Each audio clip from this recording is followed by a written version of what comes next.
Jack Parsons had a sex magic partner in the OTO named Marjorie Cameron.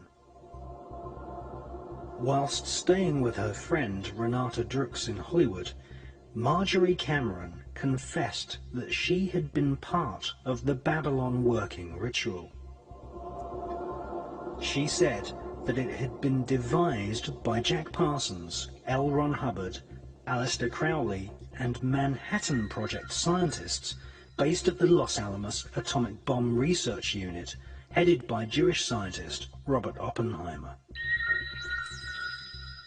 Marjorie Cameron confessed that during the Babylon working ritual, assisted by L. Ron Hubbard, Jack Parsons had sexually impregnated her at the point when the spirit of the Antichrist was bestowed upon him. Cameron Parsons had been made pregnant with the child of the Antichrist.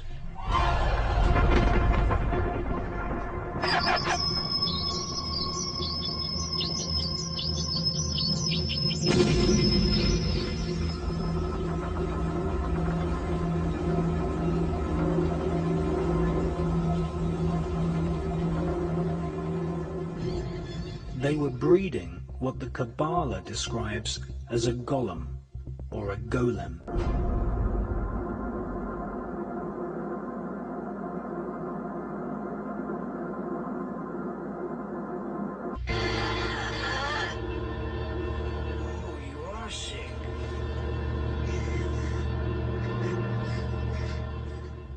A golem is an artificially created humanoid, usually made from dead human body parts, which is animated by the magician chanting incantations and mantras.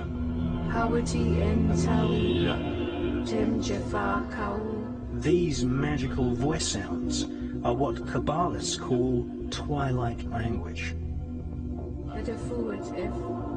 Isaac Bashevis Singer, winner of the Nobel Prize for Literature, once wrote, "The Kabbalah teaches that dead matter is not really dead, but can be brought to life as a golem by chanting mantras.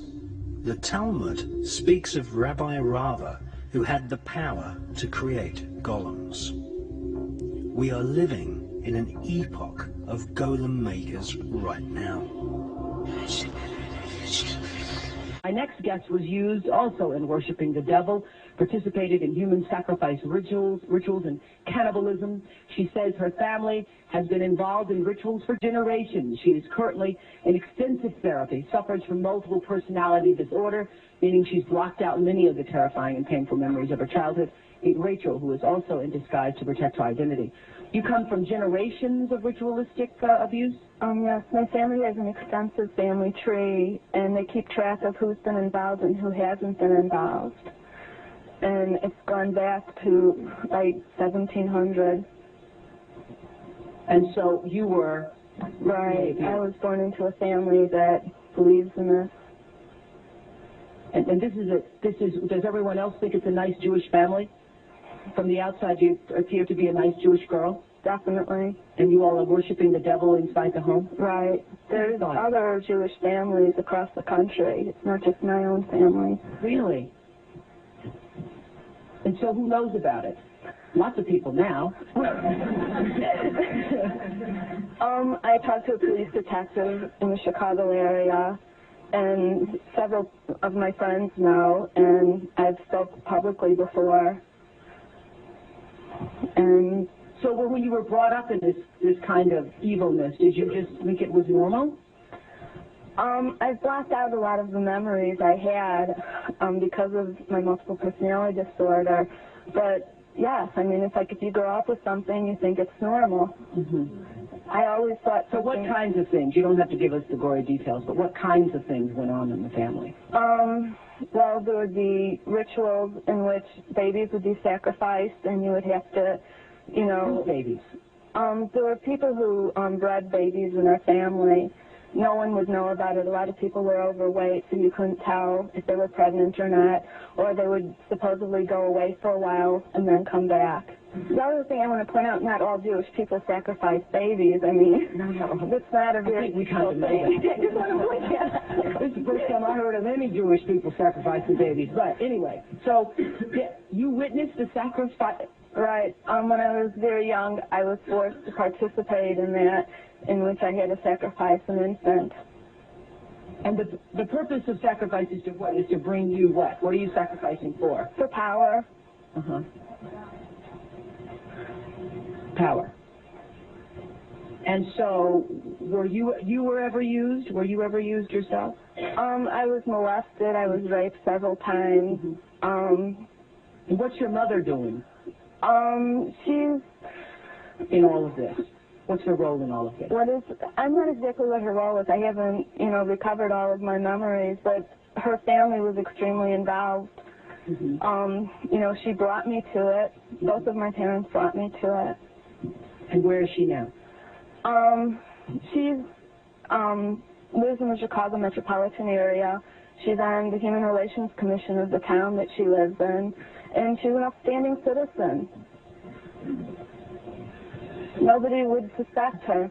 Were you raised with a sense of right and wrong, Rachel? Yeah. I mean, it's like I had both.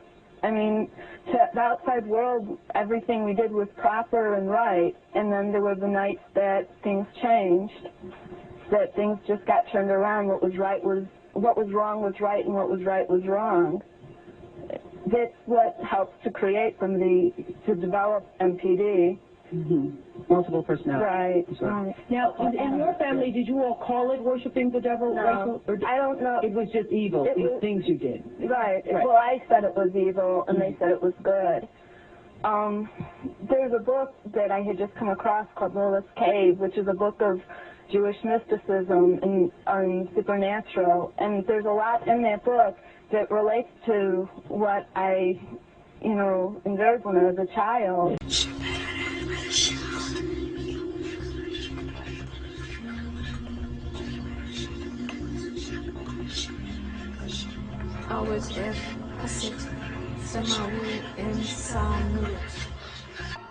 Interestingly, the devil in Rosemary's Baby is played by none other than Anton LaVey, founder of the American Church of Satan.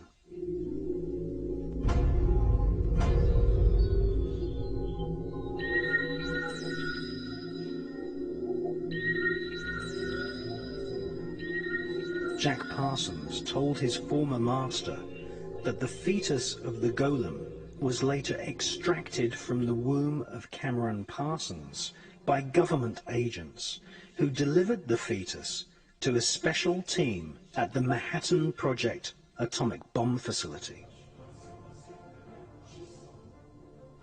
American author Michael Hoffman, in his book Secret Societies and Psychological Warfare, speculates that the golem fetus may have been placed inside a giant 25-foot long, 12-foot in diameter canister, which was photographed at the Los Alamos atomic bomb test range. This mysterious canister was nicknamed Jumbo. It was made of solid lead and cement. It is conceivable that the fetus was placed in the center of the canister and then irradiated with the blast of the world's first atomic bomb, thus infusing the demon child with what Kabbalists call the demonic force of atomic fire. 2 years later, Parsons revealed to his mother that his golem child had lived, and that it was female. A fan of ancient Indian mantras was the Jewish evil genius Robert Oppenheimer. His team of Manhattan Project scientists took advanced alchemy to its absolute evil limits.